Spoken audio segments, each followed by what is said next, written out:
Mamma mia, salut les amis et bienvenue dans cette nouvelle vidéo consacrée à Java niveau intermédiaire. Dans cette vidéo, nous allons voir maintenant comment écrire au niveau d'un fichier. Bien avant de commencer ceci, je vais vous montrer quelques petits Mitsubishi.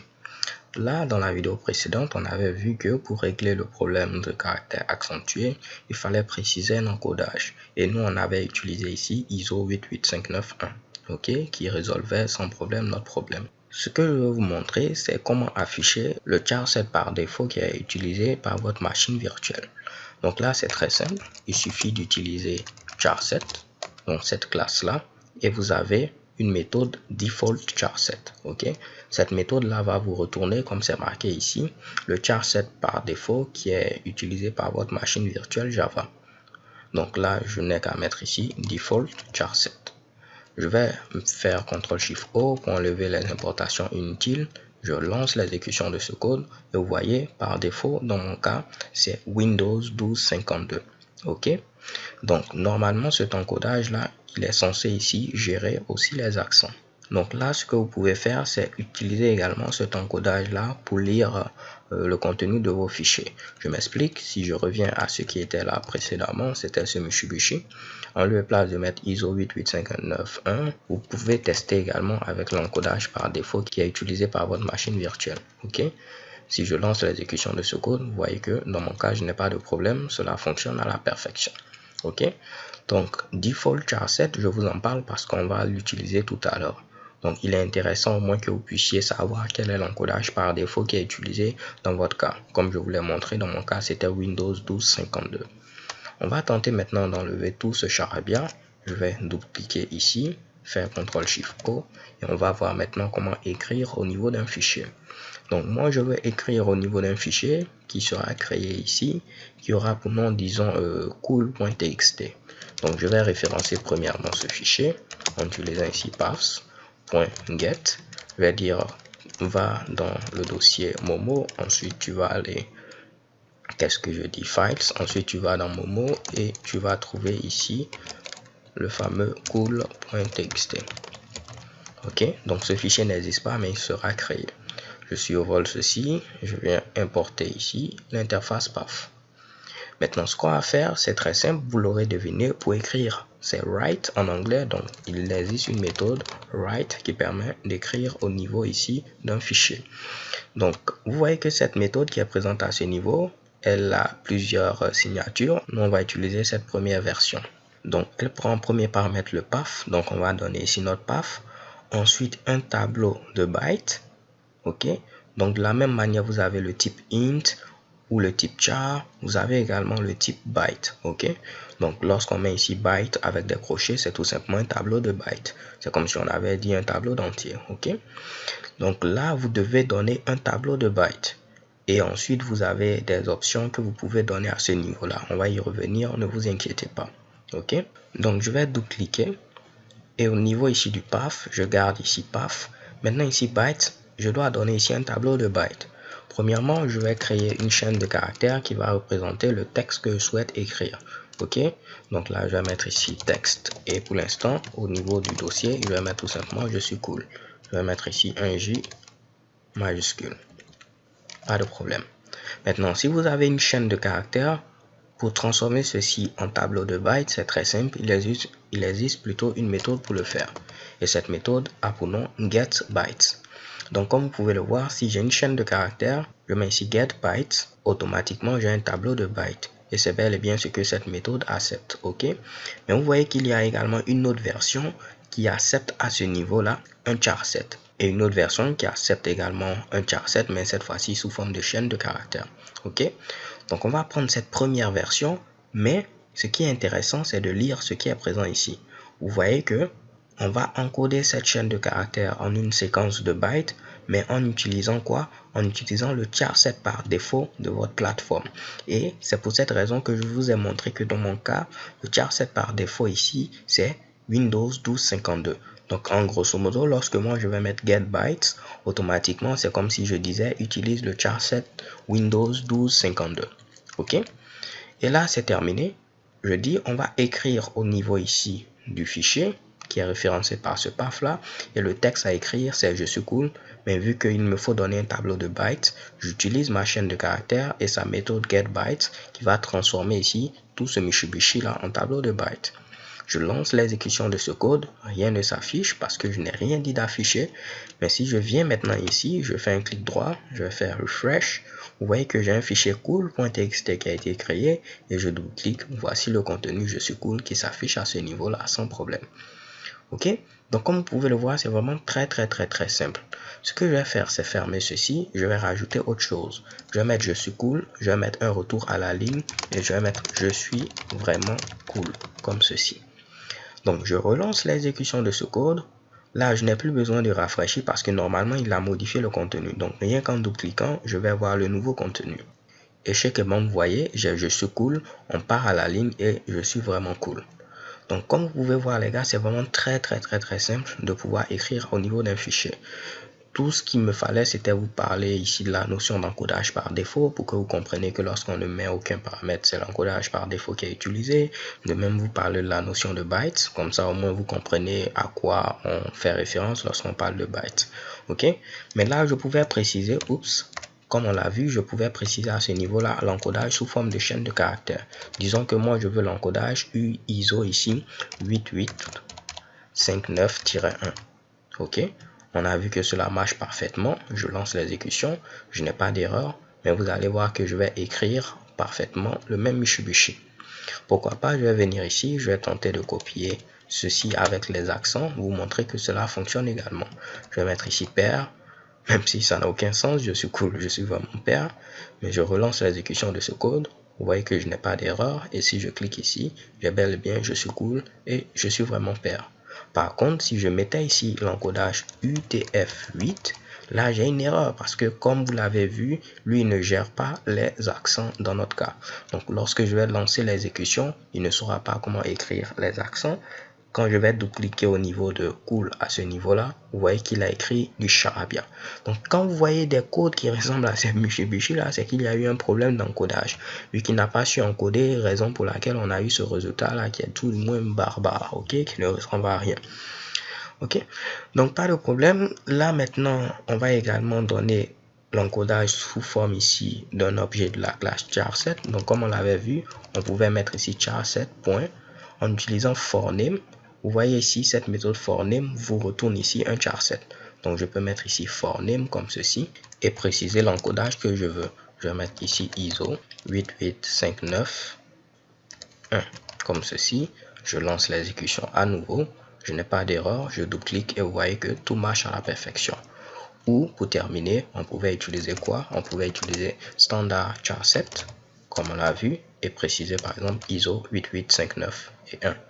Je relance l'exécution de ce code, j'ai le même résultat et si je double-clique, vous voyez que cela fonctionne à la perfection. Donc là également, il faudrait que ce soit clair. Comme vous pouvez le voir, on a notre texte qui est présent ici et on écrit tout en un coup. Ok? Donc cela s'avère adapté si vous n'avez pas beaucoup de texte. Si on avait beaucoup de texte, il aurait été beaucoup plus intéressant de l'écrire petit à petit, bloc par bloc. C'est de la même manière, je vous l'avais dit, lorsqu'on utilisait files.readAllLines, on lisait tout le contenu en un coup. Si on est dans un cas où on a beaucoup de contenu, cela s'avère non efficient, donc il faudra lire petit à petit. Ne vous inquiétez pas, on y reviendra, mais j'ai juste voulu attirer votre attention là-dessus. Donc avant de terminer cette vidéo, je vais vous parler de l'encodage. On l'a survolé, on a parlé de quelques encodages, mais j'aimerais clarifier ici des choses afin que tout le monde soit sur la même longueur d'onde. Donc on avait parlé ici de ISO 88591, on avait parlé de UTF-8, de Windows 1252, ok. On avait vu également de façon sommaire US ASCII et ainsi de suite. Donc là, pour ceux qui ont déjà fait du développement web, ceux qui ont déjà créé des sites web, c'est sûr que vous avez entendu parler de UTF-8 parce que c'est celui-là que vous utilisez très souvent. Et on dit d'utiliser UTF-8 parce qu'avec UTF-8, on n'a pas de problème d'encodage. Donc les accents seront reconnus sans problème. Ok, mais vous avez vu ici, lorsque j'avais utilisé UTF-8, automatiquement, on avait des erreurs puisque on avait des accents également au niveau de notre texte. Et là, on était obligé de changer ce Mitsubishi pour mettre ISO 88591. Ok, ce qu'on va faire, c'est quoi? On va venir ici enlever tout ceci et je vais tenter d'afficher le char7 par défaut qui est utilisé par ma machine virtuelle. Donc je vous l'avais montré, pour voir le charset par défaut qui est utilisé, il fallait mettre simplement charset.default charset. Et dans mon cas ici, c'était Windows 1252. Pourquoi? Parce que de 1, je suis sous Windows, et de 2, en fonction de la langue qui est présente au niveau de mon système, c'est tout cela qui permet à l'ordinateur d'avoir un encodage par défaut. Eclipse, tout ce qu'il fait, il prend l'encodage par défaut qui est présent au niveau de votre machine. Ce qui veut dire que si vous êtes sous Linux par exemple, l'encodage peut être différent. Votre encodage par défaut peut être UTF-8 ou que sais-je encore. Donc en fonction des paramètres de votre machine, système d'exploitation, langue et ainsi de suite, l'encodage par défaut peut être différent. Maintenant, ce que je vais vous montrer, c'est que vous pouvez changer l'encodage par défaut. Au niveau d'Eclipse, c'est très simple. Vous voyez ici pour l'instant, c'est Windows 1252. Je peux venir au niveau de Windows, ensuite Préférences. Et là, au niveau de General, je peux venir au niveau de Workspace. Donc, je vais refaire ceci pas à pas. Je fais Windows, Préférences, ensuite General, et j'ai choisi ici Workspace. Vous voyez que par défaut, l'encodage qui est utilisé, c'est CP1252. C'est le Windows 1252 qu'on a vu. C'est un autre nom, ok? Donc là, moi, je vais venir sur Other, et je vais dire que par défaut, on va prendre UTF-8. Ok? Je fais ici Appliquer, et je fais OK. Ce qui veut dire que l'encodage par défaut que j'utilise maintenant, c'est UTF-8. Si je relance l'exécution de ce code, vous voyez que maintenant, c'est UTF-8. OK? Mais cela a modifié un peu notre texte. Je vous le prouve. Si je double-clique, vous voyez que on a mal maintenant, on a un problème d'encodage. Pour pair, de même ici, si on avait pair, on a un problème d'encodage. OK? Donc, je vais retourner rapidement sur Google. Je vais rechercher à nouveau pair, histoire de pouvoir le copier. Donc, je reviens ici. Je copie ceci et je reviens le mettre à ce niveau-là. Donc, je peux enlever ceci, je mets pair. De même, au niveau ici de fichier test, je mets ici pair. Au fait, ce que vous devez savoir, c'est quoi? UTF-8, c'est l'un des encodages qu'on utilise très souvent. Il comprend un grand ensemble ici de caractères. Les caractères accentués sont compris par UTF-8 aussi. La question que vous pouvez me poser, mais Honoré, tu dis que les caractères accentués sont compris par UTF-8, mais on a vu qu'on avait des problèmes. Ok? Le problème, il est très simple. Vous avez vu que l'encodage qu'on utilisait par défaut, c'était 1252. Ok? Ce Windows 1252. Ce qui veut dire que ce que vous avez écrit ici est encodé également en 1252 parce que le code source est du texte. Ok? Donc, même quand vous écrivez ce Mitsubishi là, c'est comme si tout ceci est encodé avec l'encodage 1252. Donc, nous, maintenant, ce qu'on a dit, tout sera encodé avec UTF-8. OK?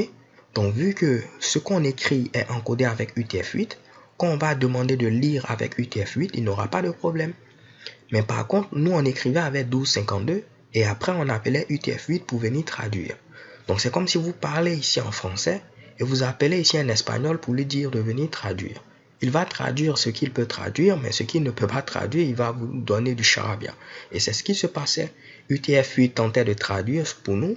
Maintenant, vu qu'avec 1252, l'encodage qui est fait avec les accents est différent, avec ce qui est fait au niveau de UTF-8, il ne comprenait pas et vous donnait du charabia. Maintenant, vous avez vu, on encodait avec du 1252, mais lorsqu'on utilisait ISO 88591, il n'y avait pas de problème. Vous pouvez considérer Windows 1252 comme le papa de ISO 88591, ok? Donc, vu que ISO 88591 est l'enfant, il a bien appris les leçons de son père. Donc, même si on encode avec du Windows 1252, ISO 88591 peut vous le traduire, ok? Donc, ce que vous devez retenir de ça, c'est quoi? Vous voyez que maintenant, j'ai du texte. Mais vu que dès la base, tout est encodé maintenant avec du UTF-8, je n'aurai plus de problème avec UTF-8. Je vous le prouve, je reviens à ce qui était là. Et ce que je vais faire, je vais lire pourquoi pas le contenu ici de cool. Ok? Donc vous voyez au niveau de cool, on a un accent. Je vais venir ici, je fais ma référence vers mon fameux fichier. Et ensuite je peux enlever ceci. Je vais faire quoi? Je vais faire for each, comme on l'a vu. Je vais dire pour chaque ligne que tu vas trouver au niveau ici de .read all lines. Et je donne mon fameux path.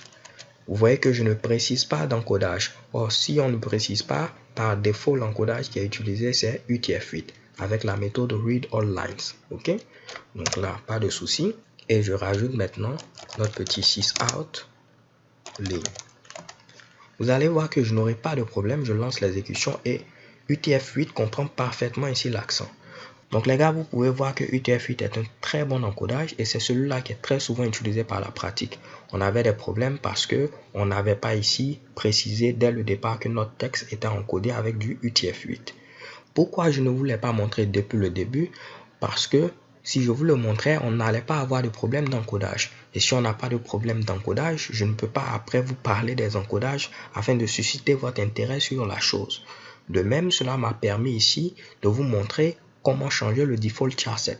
Mais pour changer le default charset, donc l'encodage par défaut, il fallait savoir ce que c'est que le default charset. Or, je vous en ai parlé lorsqu'on a commencé à écrire du texte. Ok? La preuve, si je reviens à ce qu'on avait précédemment, où on écrivait ici au niveau d'un fichier, vous voyez, ici, qu'est-ce que je vous avais dit? Si vous ne mettez rien au niveau de getBytes, par défaut, il prend l'encodage par défaut. Donc, ça fait beaucoup de défauts, mais vous voyez que notre chaîne de caractères sera ici encodée en utilisant le charset par défaut. Ok, et maintenant vous savez ce que c'est que le charset par défaut et vous savez également comment le modifier. Donc cette fois-ci, c'est comme si j'utilise l'encodage UTF-8 parce qu'on a modifié l'encodage par défaut. Je relance l'exécution. Vous voyez, je vais écrire pair, mais je n'aurai plus de problème. Donc j'ai écrit ce Mitsubishi au niveau de cool.txt. Pour vous le prouver, je vais mettre 2 fois pair et je vais relancer l'exécution de ce code. Je viens au niveau de cool et vous voyez, cela a fonctionné sans problème. Par contre, si je viens ici maintenant cette fois-ci et je mets ici standardcharset.iso, là j'aurai des problèmes. Pourquoi? Parce que c'est comme si je suis en train de parler en français. Je considère juste pour simplifier l'explication UTF-8 comme le français. Donc je suis en train de parler en français et après j'appelle un chinois pour lui dire de traduire. Donc ISO 88591, il va essayer de traduire ce qu'il peut. Maintenant ce qu'il ne peut pas, il va nous donner du charabia. Ok, donc vu que UTF-8 va encoder les accents de manière différente par rapport à ce que ISO 88591 fait, donc là on aura des problèmes d'encodage. Je lance l'exécution de ce code, je vais au niveau de cool.txt et vous voyez que on a des Mitsubishi ici. Ok, donc tout ce que vous devez retenir de tout ce charabia, lorsque vous avez une nouvelle machine avec Eclipse nouvellement installé, ok, il faudrait changer l'encodage par défaut pour le mettre en UTF-8. Donc là, au moment où j'enregistre cette vidéo, c'est l'un des meilleurs encodages, raison pour laquelle je vous le recommande, ok. Donc on choisit UTF-8, pourquoi pas même au niveau du spelling, donc ce qui est utilisé pour le dictionnaire interne au niveau d'Eclipse. Je peux venir au niveau de Editor, ok. Je viens ensuite au niveau de Text Editor, Spelling. Par défaut, lui va prendre l'encodage par défaut que vous avez. Ok, donc vu qu'on a choisi UTF-8, ici aussi tout sera encodé en UTF-8. Et là, tout est parfait. Je vais faire appliquer, ok, et checker bon. Alors les gars, c'est tout pour cette vidéo. C'est clair, si vous n'avez jamais vu l'encodage, cela va vous sembler complexe. Si tel est le cas, oubliez tout ce que j'ai dit. Pensez tout simplement à mettre du UTF-8 et après, vous n'aurez pas de soucis. Donc là, j'enlève ceci pour l'encoder avec UTF-8, où je peux mettre simplement UTF-8, cela va représenter la même chose et cette fois-ci tout va fonctionner à la perfection. Je viens ici et check it. So thank you guys for watching. Don't forget to subscribe and have a nice day. Peace.